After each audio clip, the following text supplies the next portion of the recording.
దిక్కుతోచని అర్జునుడు చివరకు అహంకారం వదిలి కృష్ణుడి ముందు శిష్యుడిగా నిలబడ్డాడు.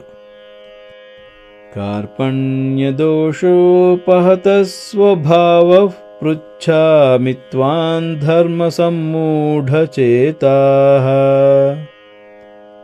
యచ్ఛ్రేయస్యాన్నిశ్చితం బ్రూహి తన్మే శిష్యస్థేహం షాధిమాన్ త్వాం ప్రపన్నం. జాలి అనే దోషం వల్ల నా స్వభావం దెబ్బతిన్నది. ధర్మం విషయంలో మనసు గందరగోళంగా ఉంది. అందుకే నిన్ను అడుగుతున్నాను. నాకు నిజంగా ఏది మేలో నిశ్చయంగా చెప్పు. నేను నీ శిష్యుణ్ణి. నీ శరణు కోరుతున్నాను. నన్ను నడిపించు. ఇది గీతలో చాలా కీలకమైన శ్లోకం. ఈ సన్నివేశమే గీత మొదలవడానికి కారణమవుతుంది. అర్జునుడు తన అహంకారాన్ని వదిలి కృష్ణుడి శరణు కోరాడు. కార్పణ్య దోషం అంటే జాలి వల్ల వచ్చిన బలహీనత.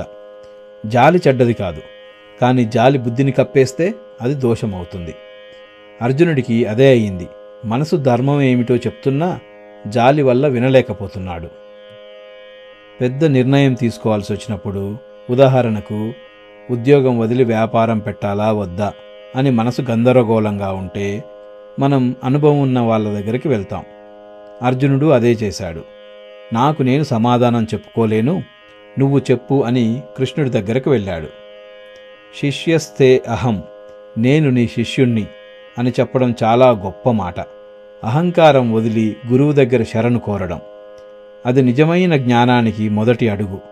గీత అనే మహాబోధన ఇక్కడే తలుపు తెరుచుకుంటోంది. మీరు గమనిస్తే ఇప్పటి వరకు అర్జునుడికి ఏమీ బోధించలేదు కృష్ణుడు. ఇప్పుడు అర్జునుడు శరణు కోరి దారి చూపించమన్నాడు.